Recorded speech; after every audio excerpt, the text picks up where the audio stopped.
Elena Vasquez carefully dusted the frame of yet another expensive painting in the massive hallway of the Wilson estate. She moved with precision, her dark hair pulled back tightly in a practical bun, her uniform pressed despite having been on her feet since 5 a.m. 3 months into this job, and she still felt like a stranger in this cold marble palace that her employer called home.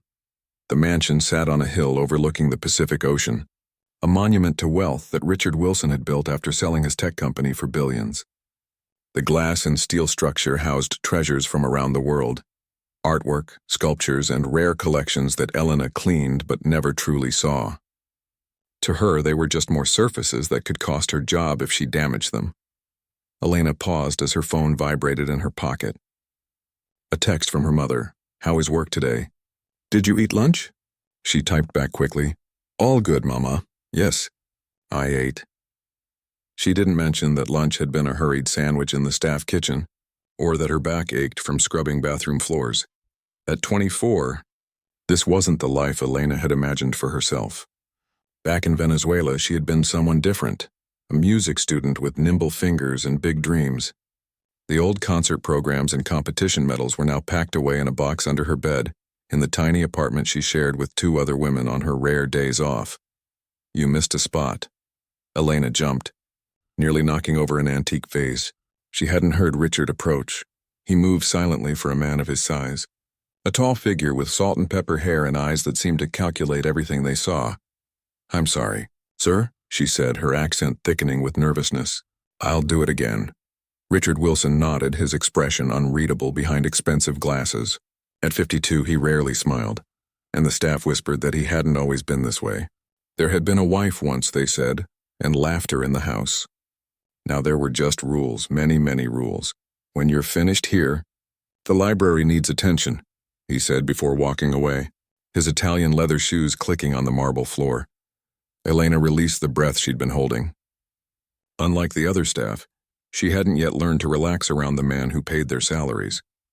There was something intimidating about him beyond his wealth, a kind of intensity that made her want to disappear into the wallpaper. By late afternoon, Elena's arms ached as she moved through the mansion's enormous library. Shelves stretched from floor to ceiling, filled with books that showed no signs of being read. She climbed the rolling ladder carefully, dusting spines of leather-bound classics and first editions worth more than she would make in a year. That's when she noticed it. Through the open doors that led to the music room, the grand piano, its polished black surface gleaming in the afternoon sunlight. She had avoided this room during her cleaning routine, leaving it to Greta, the older housekeeper who had worked for the Wilson family for 20 years. But Greta was out sick today, and Elena had been assigned her duties. The piano called to her like a forgotten friend. A Steinway concert grand, the kind she had only played twice in her life. Once at her conservatory's most important recital, and once during the national competition where she had placed second, earning a scholarship that political unrest had made worthless months later. Elena glanced around nervously. Richard was at a business meeting in the city. The cook was preparing dinner in the kitchen wing. The gardener worked outside. No one would know if she just looked at it, right? She stepped into the music room, her practical shoes silent on the plush carpet. The space was designed for perfect acoustics with wood-paneled walls and a domed ceiling. Besides the piano, there were display cases holding various instruments, violins, a clarinet, even what looked like a very old flute. Elena approached the piano with reverence. Up close, she could see that unlike the books in the library, this instrument was well maintained. Not a speck of dust rested on its surface. Her fingers hovered over the fallboard covering the keys. Just one look, she told herself, just to see if the keys were ivory or plastic, if the action was heavy or light. "What are you doing?" Elena yanked her hand back as if burned. Richard stood in the doorway, his meeting bag still in hand. He must have returned early. "I'm sorry, sir," she stammered, backing away from the piano. "I was just cleaning." "This room wasn't on your list today," he said, placing his bag down and walking toward her. There was no anger in his voice, just that same calculating assessment. "Greta is sick," Elena explained, already imagining herself packing her few belongings. 3 months of carefully saved paychecks, not enough yet to help her family back home. I was covering her duties. Richard stopped beside the piano, running his hand along its edge with unexpected tenderness. Do you play? He asked suddenly. The question caught her off guard. Should she lie? The truth seemed dangerous somehow. A little, she said finally, the understatement bitter on her tongue. 7 years of training, hours upon hours of practice, calluses and tears and triumph, reduced to a little. Richard studied her, seeing her, really seeing her, perhaps for the first time since she'd been hired. Show me, he said. It wasn't a request. Elena's heart pounded. Sir, I should finish the library. The library can wait. He lifted the fallboard, revealing the keys she had dreamed about touching. Play something. Her palms began to sweat. This was how people lost jobs, by crossing invisible lines. But refusing seemed equally dangerous. Slowly, as if approaching a wild animal, Elena moved to the bench. She sat down, her uniform dress tight across her shoulders, her posture automatically adjusting to the height. The keys felt cool under her fingertips as she placed her hands in position. What should she play? Something simple would be safer. But as she took a deep breath, years of her mother's sacrifice for her lessons flashed through her mind. The nights her father had worked extra shifts to pay for sheet music. The teacher who had believed in her enough to enter her in competitions. She began to play Chopin's Nocturne in E-flat major, Opera 9, number 2. The first notes hung in the air like delicate crystal. Elena closed her eyes, muscle memory taking over as her fingers found their way home. The melody unwound, tender and melancholy, filling the space with something that had been missing from both the mansion and her life. Meaning. She forgot Richard was there. Forgot she was a maid in a uniform. Forgot the fear of losing her job. For those minutes, she was only Elena, the girl from Caracas who spoke through music when words failed her. As the final notes faded, reality crashed back. Elena opened her eyes, her hands trembling slightly as she lifted them from the keys. She didn't dare look at her employer. Where did you learn to play like that? Richard's voice was different, softer, with an emotion she couldn't identify. Elena gathered her courage and turned to face him. At the Caracas Conservatory of Music. Before...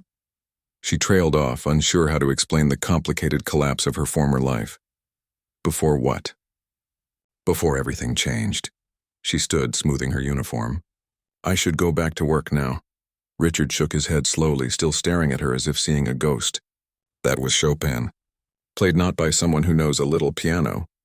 Elena felt her cheeks warm. It was my audition piece for the scholarship competition. And did you get it? The scholarship? A sad smile touched her lips. Yes, to study in Vienna. But then the government changed and the money disappeared and my family...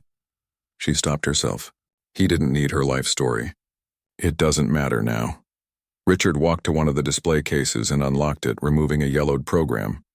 He handed it to Elena. The cover read, New England Conservatory Spring Recital, 1991, page 3, he said.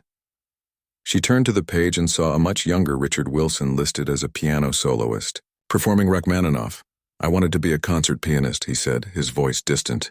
I had the technical skill, but not the soul. Not what you just showed. He took the program back, returning it carefully to its case. How did someone who plays like that end up cleaning my house? Elena looked down at her hands. A pianist's hands, now rough from cleaning chemicals. Life doesn't always go as planned, sir. Something shifted in Richard's expression. Recognition, perhaps, or respect. No, he agreed. It doesn't. An uncomfortable silence stretched between them. Employer and employee, pianist and pianist. Two people suddenly seeing each other as more than their roles. The library still needs finishing, Elena said finally, stepping away from the piano. Richard nodded, closing the fallboard with care. Yes, of course. He turned to leave, but paused at the door. Elena? She looked up, surprised he remembered her name. Tomorrow, when you've finished your regular duties, come back here. She frowned, confused. To clean the music room? No, Richard said. To play. Elena couldn't sleep that night. She tossed and turned in her small bed, replaying the afternoon's events in her mind. Had she really played Richard Wilson's priceless Steinway? Had he really asked her to come back and play again? Morning came too quickly. Her roommate, Lucia, a waitress at an all-night diner, stumbled in just as Elena was leaving. You look terrible, Lucia said, kicking off her shoes. Didn't sleep? Elena shook her head. The boss caught me touching his piano. Lucia's eyes widened. And you still have a job? He asked me to play it. Elena grabbed her bag, still confused by the whole situation. And then he asked me to play again today. That's weird, Lucia frowned. Be careful, okay? Rich people can be strange about their hobbies. The warning followed Elena on her bus ride to the mansion. Perhaps it had been a test and she had failed. Perhaps he was planning to fire her today. Perhaps, but when she arrived, everything seemed normal. The cook nodded to her as she passed the kitchen. The gardener waved from the window where he was trimming roses. No one looked at her like she was about to be fired. Elena went through her morning routine, cleaning the guest bathrooms, vacuuming the hallway carpets, dusting the endless shelves of untouched books. Every so often, she would glance at the grandfather clock in the hall, watching the hours tick by. At noon, Richard appeared in the doorway of the living room she was cleaning. "Will you join me for lunch?" he asked. Elena froze, duster in hand. "Sir?" "In the dining room. Mrs. Chen has prepared enough for two." His tone was casual, but there was something tense in his posture. 10 minutes later, Elena sat awkwardly at a table that could seat 20, her uniform making her feel even more out of place. Richard sat at the head, his suit jacket removed but his tie still perfect.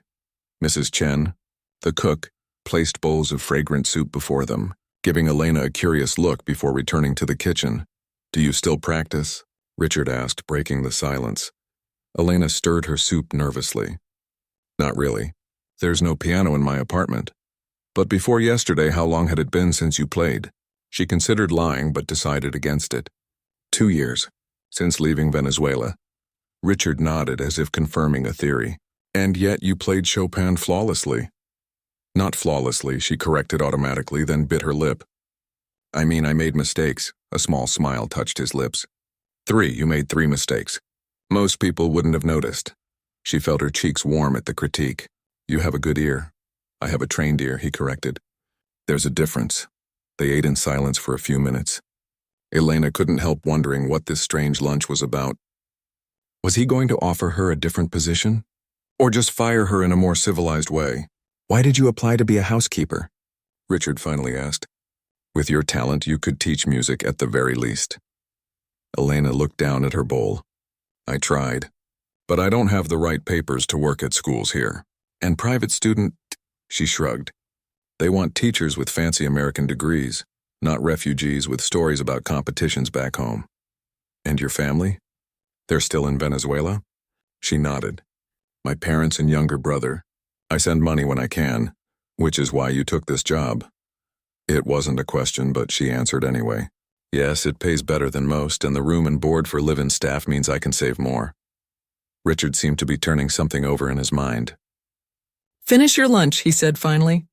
"Then meet me in the music room at 1. The clock struck 1 as Elena hesitantly entered the music room.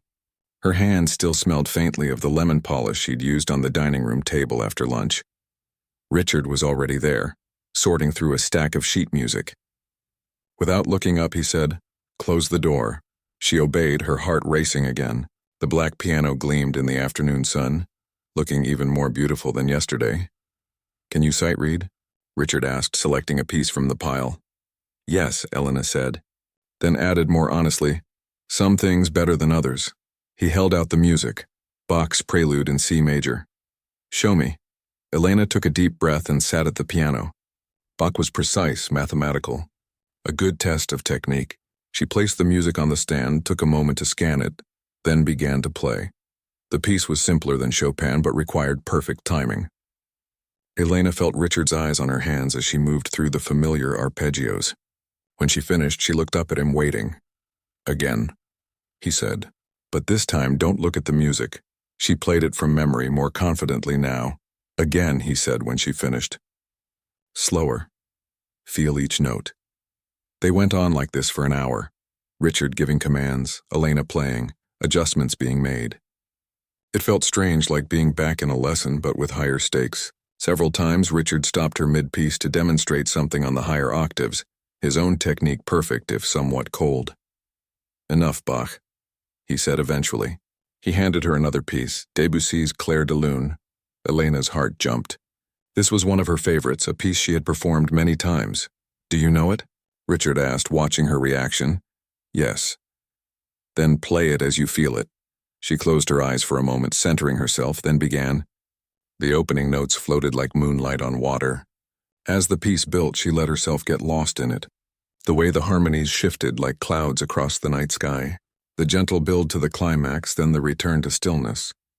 When she finished, the room was silent except for the fading resonance of the final chord. Elena opened her eyes to find Richard staring at her with an unreadable expression. "That's how it should sound," he said quietly. "That's exactly how it should sound." He walked to the window, hands clasped behind his back. For a long moment, he just stared out at the ocean view. When he turned back, his business face had returned. "I have a proposition for you, Elena." She tensed, fingers still resting on the keys. "I want you to play for me every day, 1 hour after you finish your regular duties. I'll pay you extra." Elena blinked in surprise. "You want piano lessons?" Richard actually laughed, a short, rusty sound. "No, I want concerts. Private ones. I haven't heard music played with real feeling in this house for a very long time." The offer hung between them, strange and unexpected. "Why?" Elena asked before she could stop herself. Richard's expression tightened. "Does it matter? I'm offering you good money to do something you clearly love." Elena thought about the extra money she could send home, about how much she missed playing regularly. But something felt off about the arrangement. "I don't understand," she said slowly. "You have recordings, surely. You could go to concerts. Why pay your maid to play for you?" Richard turned away again, his shoulders stiff. "My wife was a cellist," he said after a long pause. "She filled this house with music. After she died, I couldn't bear to hear recordings. And concerts. Too many people." The admission hung in the air between them. Elena felt a sudden shift in how she saw this stern, demanding man. "I'm sorry," she said softly. "Don't be. It was 7 years ago." He faced her again, his expression controlled. "Will you accept my offer?" Elena nodded slowly. "Yes, but I'll need time to practice. These hands haven't played regularly in years." She held them up, showing calluses that hadn't come from piano keys. Richard considered this. 2 hours then. 1 to practice, 1 to play for me. And I'll have the piano tuned tomorrow." As Elena left the music room, she felt dizzy with the strangeness of it all. Yesterday, she had been just another invisible person cleaning this massive house. Today, she was... what exactly? News traveled fast below stairs. By dinner time, all the staff knew about Elena's new duties. "So you're the entertainment now," said Thomas, the driver, as they ate in the staff kitchen. "It's not like that," Elena protested, though she wasn't entirely sure what it was like. Mrs. Chen placed a cup of tea in front of her. Mr. Wilson's wife, she was musician too. Very beautiful, very sad. "Sad?" Elena asked. The cook nodded. "Music people always feeling too much." She played cello like it was speaking. Then the cancer came and the house went quiet. She patted Elena's hand. "Good you bring music back. House needs it." That night, as Elena rubbed lotion into her work-roughened hands, she thought about Richard Wilson, about the sheet music he'd handled with such care, about the way he'd said, "That's exactly how it should sound." For the first time in years, she fell asleep thinking about music instead of cleaning schedules and money problems. In her dreams, her fingers danced across keys, and somewhere, a woman played a cello with eyes closed and a peaceful smile. Weeks passed, and a new rhythm settled over the Wilson mansion. Elena still cleaned and polished and dusted, but now her days ended differently, with 2 hours in the music room, her fingers gradually remembering their strength and flexibility. The staff had grown used to the sound of piano music floating through the halls in the late afternoon. Sometimes they would find excuses to work near the music room, pausing in their tasks to listen. Elena pretended not to notice, but secretly she enjoyed having an audience again. Richard was a demanding listener. He rarely praised her directly, but she could tell when he was pleased. His usual rigid posture would soften slightly, and occasionally his eyes would close as he listened.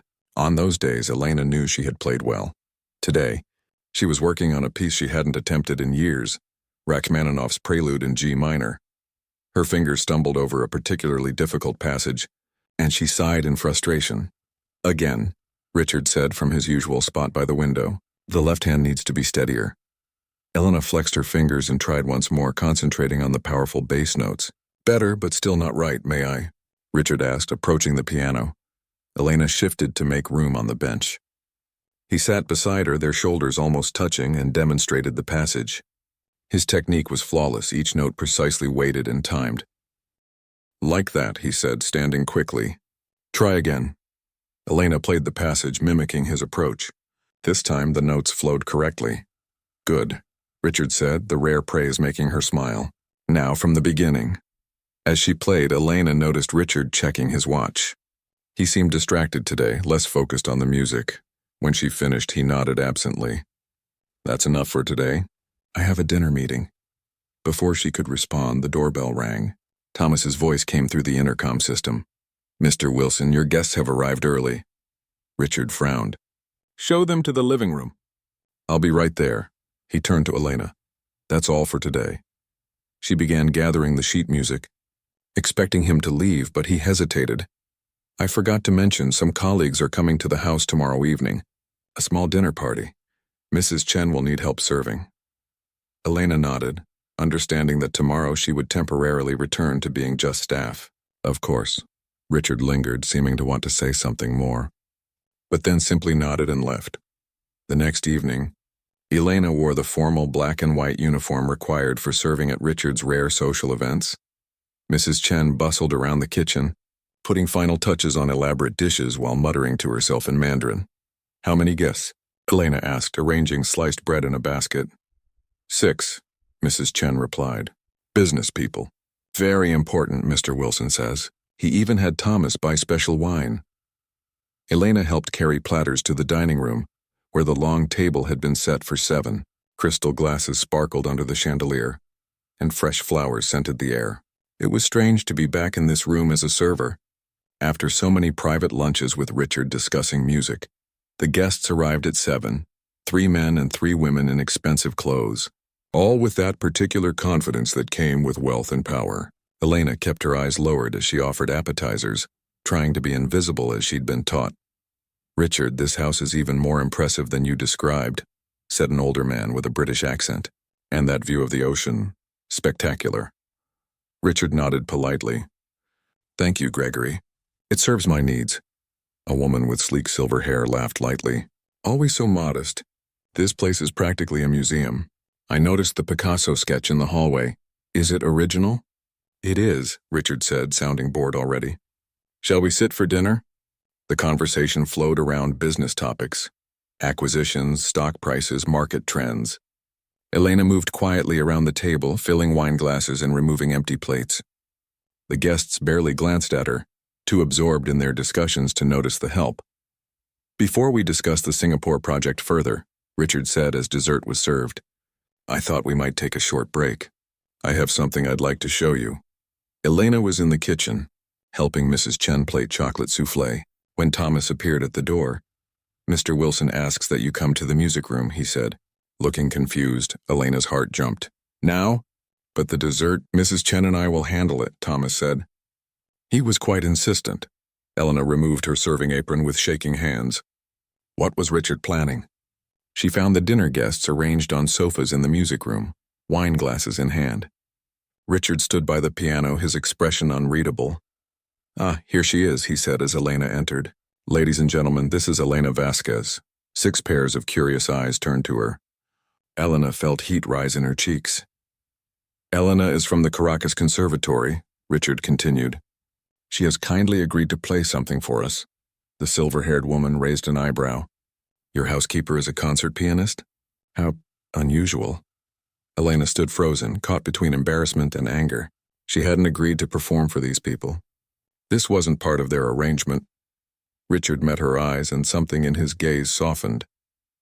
Elena was on track for a scholarship to Vienna before political circumstances intervened.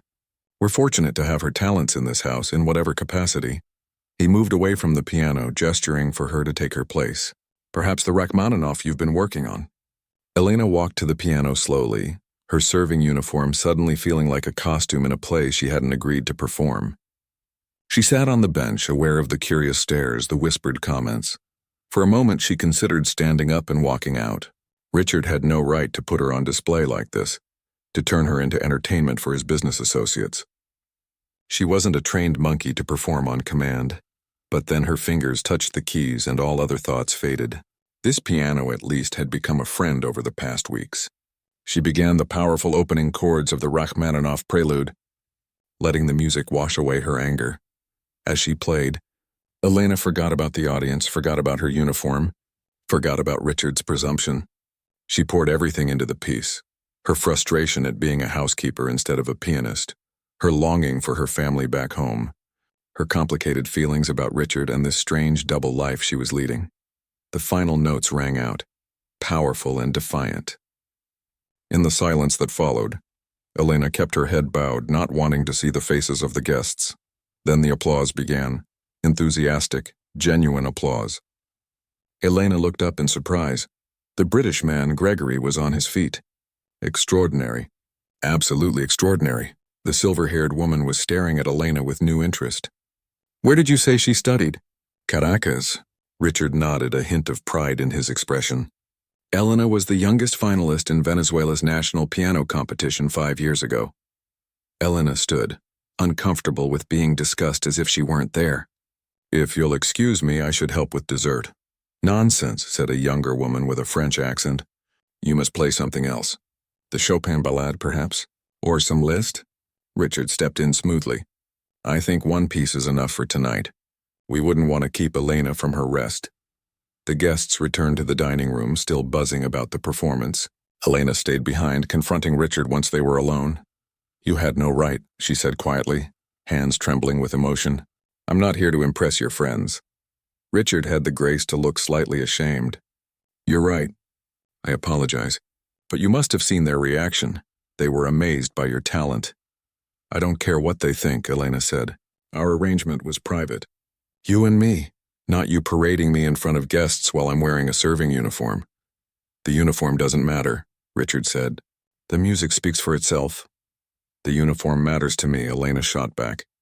"Do you have any idea how humiliating that was? To serve them dinner and then be brought in like some curiosity?" Richard seemed genuinely surprised by her anger. "I thought you would welcome the chance to play for an appreciative audience." "These are influential people who could what?" Elena interrupted. "Offer your maid a record deal? Please." She turned to leave, but Richard caught her arm gently. "Wait, you're right, I handled this badly. I should have asked you first." His voice softened. "But Elena, you don't belong cleaning houses. You belong on a stage. I was trying in my clumsy way to help make that happen." Elena looked at him, trying to gauge his sincerity. "By surprising me? By making me perform in my work uniform without warning?" Richard released her arm, running a hand through his hair in a rare gesture of discomfort. "I thought if they heard you play, they might. Gregory owns a music foundation. Nancy teaches at Juilliard. I wanted them to hear you without preconceptions." The anger in Elena's chest deflated slightly. He'd been trying to help in his entitled, tone-deaf way. "Next time ask me," she said firmly. "I decide when and for whom I play." "That was our deal." Richard nodded slowly. "You're right. I overstepped." He hesitated, then added, "For what it's worth, Gregory asked for your contact information." He seemed quite impressed. Elena shook her head, too tired for hope. "I need to help Mrs. Chen with dessert." As she walked away, Richard called after her. "Elena, you played beautifully tonight. Better than I've ever heard you play." She paused in the doorway. "I was angry." "Perhaps you should play angry more often," he said, a small smile on his lips. Despite herself, Elena smiled too. "Perhaps you should make me angry more often." That night, as she lay in bed, Elena replayed the evening in her mind. The shocked faces of the guests, the applause, Richard's clumsy attempt to help her, and for the first time in years she allowed herself to wonder, was it possible that music might still be her future, not just her past? A crisp envelope sat on top of Elena's neatly folded uniforms when she returned to her room the following evening. Her name was written across the front in elegant handwriting she didn't recognize. Curious, she opened it and pulled out a cream-colored card. "A pleasure to hear you play. Please consider contacting me to discuss your musical future. Gregory Harlow, Harlow Foundation for the Arts," it read, followed by a phone number. Elena sat heavily on her bed, staring at the card. One of Richard's dinner guests had actually followed up. She turned the card over in her hands, wondering if this was some kind of joke. A knock at her door interrupted her thoughts. She opened it to find Richard standing there looking oddly formal. "May I come in?" he asked. Elena hesitated, then stepped back to let him enter. She had never had her employer in her small staff room before. He looked out of place among her few possessions. The framed photo of her family, the stack of paperback novels, the second-hand laptop. "I see Gregory's card found you," Richard said, noticing it in her hand. "Did you arrange this?" Elena asked. "I merely passed along your information," when he asked. Richard looked around awkwardly for somewhere to sit, then remained standing. He was quite insistent. Elena placed the card on her nightstand. "What does his foundation do exactly?" "They provide scholarships, arrange concerts, occasionally fund recordings for promising artists." Richard spoke carefully, as if trying not to influence her. "Gregory has an eye for talent. And what would I have to do in return for this help?" Elena had learned that nothing in life came without strings. Richard seemed surprised by the question. "Play, I imagine. Perhaps teach eventually. The foundation is legitimate, Elena." She nodded slowly. "I'll think about it."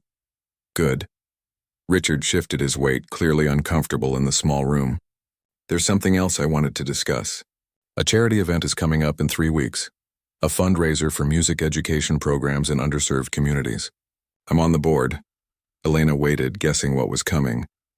"I'd like you to perform," Richard said, "as a featured pianist, not as a member of my staff." Elena felt a mixture of excitement and anxiety at the suggestion. "A public performance?" "Yes, a proper one with your name in the program. There will be people there who matter in the music world." He paused. "Gregory will attend. So will several conservatory directors and a few critics." The opportunity was both thrilling and terrifying. "What would I play?" "Whatever you choose." "It's a 15-minute slot." Elena walked to her window, looking out at the small staff garden below. Just months ago, she had been dusting Richard's possessions, invisible and unnoticed.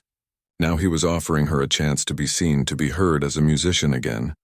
"I would need proper clothes," she said practically, "and time to practice." "All taken care of," Richard replied. "You'll have 3 hours of practice time daily starting tomorrow. As for clothes, there's a budget for that as well." Elena turned back to him, suspicious of the easy solutions. "Why are you doing all this?" Richard's expression softened slightly. "Because talent like yours shouldn't be wasted cleaning my house." "But why do you care?" "Really?" He looked away, uncomfortable with the direct question. "Let's just say I understand what it's like to have music taken away from you." Elena remembered the program she had seen. His name listed as a soloist all those years ago. "What happened to your career? Why didn't you continue?" For a moment she thought he wouldn't answer. Then he sighed. "My father happened. He considered music a hobby, not a profession. He cut me off financially when I insisted on pursuing it." A bitter smile crossed his face. "So I did what he wanted, went to business school, joined his company, became very rich and very empty." "Until your wife," Elena said softly. Richard nodded.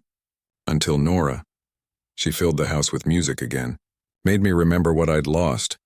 The admission hung in the air between them. Elena had never heard him speak his wife's name before. "I'll do it," she said suddenly. "I'll play at your charity event." Richard's face brightened. "Excellent. We'll start preparation tomorrow." After he left, Elena called her mother with the strange news that she might be performing as a pianist again. "I knew it," her mother said, voice crackling over the international connection. "I told your father the music would find you again." "It's just one performance, Mama," Elena cautioned. "Don't get too excited." But excitement filled the mansion over the next 3 weeks. Word spread that Elena would be performing at the charity event. And suddenly the staff treated her differently. Mrs. Chen made her special teas good for the fingers. Thomas offered to drive her to buy a performance dress. Even Greta, the older housekeeper who had initially been cool toward Elena, brought her hand lotion from Switzerland. "For the practice blisters," she explained gruffly. "My sister was a violinist, always had rough spots." Richard was both demanding and supportive during this time. He arranged for the piano to be tuned twice more, brought in stage lights so Elena could practice under performance conditions, and once even invited a retired professor from the conservatory to give her feedback. "You're taking this very seriously," Elena observed one afternoon as Richard timed her program for the 3rd time. "Of course," he said, checking his stopwatch. This is your re-entry into the music world, or just a one-time performance at a charity event, she countered. Richard shook his head. You don't really believe that, do you? The truth was, Elena didn't know what to believe anymore. The past month had been surreal, going from maid to musician, from invisible to the center of attention. Part of her feared it was all temporary, that after the performance she would go back to dusting shelves and scrubbing floors. Another part feared she would fail, that years away from serious playing had dulled her abilities too much, that she would embarrass herself in front of all those important people. These doubts grew stronger as the event approached. 2 days before the performance, Elena fumbled repeatedly through a difficult passage in the Beethoven sonata she had chosen.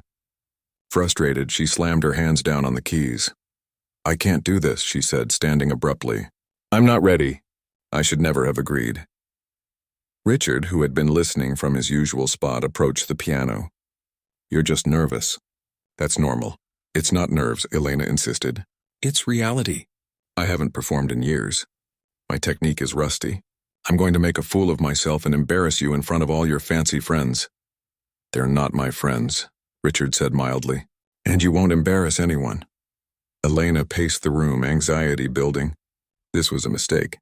I'm a housekeeper now, not a pianist. Richard watched her, his expression thoughtful. Why did you agree to play if you're so convinced it will go badly? The question stopped her pacing. I don't know. Because you asked, I guess. That's not it, Richard said, shaking his head. You don't do things just because I ask. You agreed because, despite everything, you still think of yourself as a musician. Elena wanted to deny it, but couldn't. It doesn't matter what I think of myself. What matters is what I can actually do. Richard stepped closer. Play the passage again, slowly this time. With a sigh, Elena returned to the piano and played the troublesome section at half speed, more successfully this time. Again, Richard said. A little faster. They worked through the passage methodically, building up speed gradually until Elena could play it correctly at tempo. See? Richard said. You just needed to break it down. One fixed passage doesn't mean I'm ready for this performance, Elena argued. Richard considered her for a long moment. What are you really afraid of, Elena? The question caught her off guard. What do you mean? Is it failure you fear? Or success? Elena stared at him. That doesn't make sense, doesn't it? If you fail, nothing changes. You go back to cleaning houses, send money home, live the safe life you've built. Richard's voice was gentle but persistent. But if you succeed, if people recognize your talent, if doors start to open, then everything changes. You have to make choices. Take risks. His words hit uncomfortably close to home. You don't understand, she said weakly. I understand perfectly, Richard replied. I chose safety once. I've regretted it every day since. The evening before the charity event, Elena couldn't sleep. She paced her small room, went over the music in her head, checked and rechecked the new dress hanging on her closet door. Just after midnight, she made a decision. Moving quietly, she packed her few belongings into her suitcase. She wrote a short note thanking Richard for everything, but explaining she couldn't go through with the performance. Heart pounding, Elena crept down the staff staircase and through the darkened kitchen. She was almost to the side door when a voice spoke from the shadows. Running away, she jumped, nearly dropping her suitcase. Mrs. Chen sat at the kitchen table, a cup of tea in front of her. I need to go, Elena stammered. The older woman sighed. Sit. Drink tea. Too surprised to argue, Elena put down her suitcase and sat. Mrs. Chen poured her a cup of fragrant jasmine tea. When I first come to America, I was chef at big restaurant in New York. Very famous, very busy. First night, so scared I hide in freezer. Manager find me, say either cook or go home, but don't waste time hiding. Elena sipped the tea, feeling the warmth spread through her chest. What did you do? I cook, Mrs. Chen said simply. Very good food. Sometimes still scared, but never hide again. She looked at Elena seriously. Piano your freezer or your kitchen? The question, for all its broken English, struck Elena deeply. Was music the thing she hid from because it frightened her, or the place where she truly belonged? I don't know, she admitted. Mrs. Chen nodded. Then find out tomorrow. But don't run away tonight. Elena looked at her packed suitcase, suddenly feeling foolish. You won't tell Mr. Wilson about this? Nothing to tell, Mrs. Chen said, taking away Elena's empty teacup. Just midnight tea with friend. When Elena finally returned to her room, she unpacked her things and laid out her performance dress again. Whatever happened tomorrow, she would face it directly. No more hiding, no more running away. Whether piano was her freezer or her kitchen, it was time to find out. The Grand Plaza Hotel ballroom glittered with crystal chandeliers and wealth. Women in designer gowns and men in tailored tuxedos mingled, champagne glasses in hand, their jewelry catching the light as they moved. A string quartet played softly in one corner, barely audible above the hum of conversation. Backstage, Elena stared at her reflection in a dressing room mirror. The woman looking back at her seemed like a stranger, dressed in a deep blue gown that flowed like water when she moved, hair swept up elegantly, a touch of makeup enhancing her features. No trace remained of the housekeeper who had spent months dusting shelves and polishing silver. 10 minutes. Ms. Vasquez, a young man with a clipboard said, poking his head into the room. Elena nodded, her throat too dry for words. Her hands felt cold. She flexed her fingers, trying to warm them up before playing. A soft knock at the door was followed by Richard entering, looking distinguished in his tuxedo. He stopped when he saw her, a fleeting expression of admiration crossing his usually controlled face. "You look very professional," he said finally. Elena almost laughed at his awkward compliment. "Thank you." "You too." Richard cleared his throat. "How are you feeling?" "Terrified," Elena admitted. "There are so many important people out there." "Forget about them," Richard advised. "Play for yourself, or for someone who matters to you." Elena thought of her parents back in Venezuela, who had scraped together every penny for her lessons. Her father, who had worked double shifts so she could have a proper piano. Her mother, who had sat beside her during every practice session until she was 12. "I'll try," she said. Richard seemed about to say something more when the young man with the clipboard appeared again. 5 minutes, Ms. Vasquez. Mr. Wilson, they need you to introduce the next section." With a final nod of encouragement, Richard left. Elena took a deep breath and picked up the folder containing her music. Not that she needed it. She had every note memorized, but having it gave her a sense of security. As she walked toward the stage, she passed other performers and a cellist packing up his instrument, a violinist warming up, a soprano checking her makeup one last time. They nodded to her in professional courtesy, treating her as one of them, not knowing that yesterday she had been serving coffee and dusting bookshelves. The young man led her to the side of the stage. Through a gap in the curtains, Elena could see Richard at the podium addressing the audience. "Our next performer brings something special to our event tonight," he was saying. Elena Vasquez studied at the Caracas Conservatory and was a finalist in Venezuela's national piano competition. Tonight she will play Beethoven's Sonata No. 17 in D minor, The Tempest.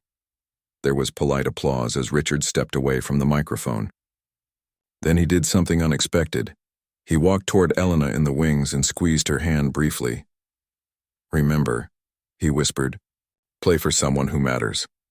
Then she was walking onto the stage, the lights hot on her skin, the grand piano waiting for her like an old friend. The audience was a blur of faces, indistinct in the darkness beyond the stage lights. Elena sat at the piano bench, adjusting it slightly.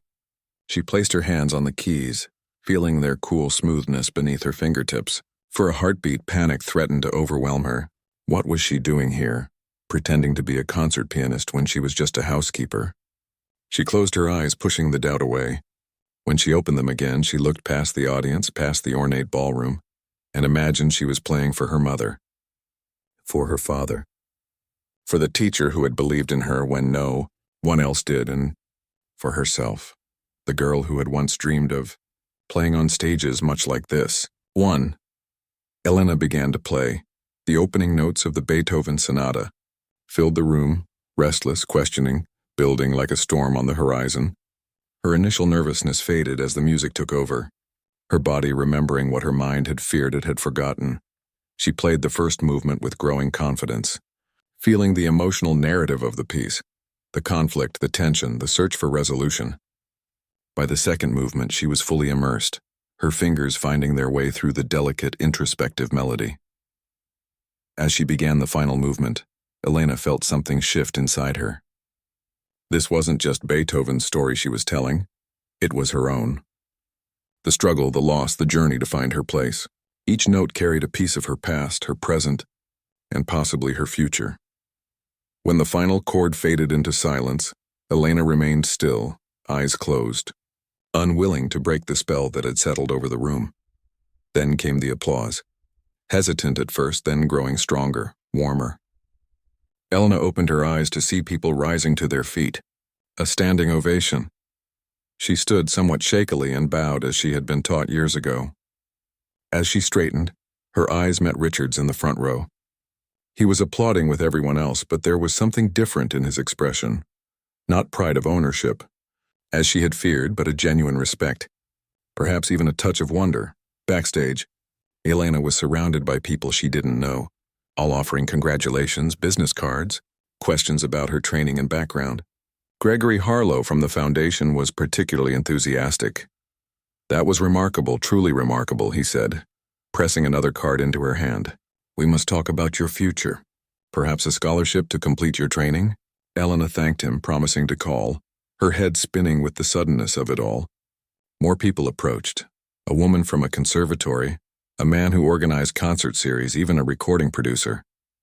It was overwhelming. Elena excused herself and slipped away, finding a quiet hallway where she could breathe. She leaned against the wall, closing her eyes, trying to process what had just happened. "Hiding from your admirers?" Richard's voice broke through her thoughts. Elena opened her eyes to find him standing nearby, holding 2 glasses of champagne. He offered her one. "Thank you," she said, taking a sip. "For this and for everything." Richard shook his head. "I didn't do anything. That was all you out there." "You gave me back my piano," Elena said simply. "You reminded me who I was." "Who you are," Richard corrected. "This isn't over, Elena, it's just beginning." They stood in companionable silence for a moment, sipping champagne. Elena was the first to speak again. "I can't go back to cleaning your house," she said quietly. "Not after tonight." "I know." There was no surprise in Richard's voice, only acceptance. "Gregory Harlow mentioned a scholarship, and several others want to meet with me." She still couldn't quite believe it. "I think I might have options." "You definitely have options," Richard said. "You always did. You just couldn't see them." Elena studied him, this complicated man who had first been her employer, then her audience, and now something else. Not quite a friend, but no longer the distant figure she had once feared. "What will you do?" she asked. "Hire another housekeeper who plays piano?" A small smile touched his lips. "I was thinking of something different, actually. The foundation I support has been talking about outreach programs, bringing music to communities that have limited access. Teaching, performing, discovering new talent." "That sounds worthwhile," Elena said. Richard nodded. "They need someone to direct it. Someone who understands both worlds, what it means to have music and what it means to lose it." Elena's eyes widened as she understood. "Are you offering me a job?" "Not exactly offering," Richard clarified. "More suggesting a possibility. You'd be working with the foundation, not for me, and only if it interests you. And if it doesn't, then you pursue whatever does interest you. The point is, Elena, you have choices now." The sounds of the reception filtered down the hallway. Laughter, conversation, the string quartet playing again. In just a few hours, Elena's world had completely changed, opening up in ways she had stopped allowing herself to imagine. "I should get back," Richard said, finishing his champagne. "As a board member, I have duties." Elena nodded. "I'll be there in a minute." After he left, she remained in the quiet hallway, thinking about everything that had happened since that first day when Richard had caught her looking at his piano. How a simple command, play something, and had set her life on a new course. She thought about her family back home, how proud they would be when they heard about tonight. She thought about the years spent cleaning houses, wondering if music would ever be part of her life again. And she thought about Richard, a man who had recognized something in her that she had almost forgotten in herself. Not a savior or a fairy godfather, but a fellow traveler who understood what it meant to lose your music and find it again. Elena finished her champagne and straightened her shoulders. She had decisions to make, meetings to take, possibilities to explore. For the first time in years, her future stretched before her like an unwritten piece of music, full of potential, waiting for her to bring it to life. As she walked back toward the reception, Elena felt different.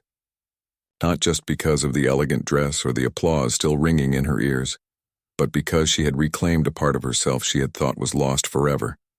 She was Elena Vasquez, pianist, and this was just her first movement.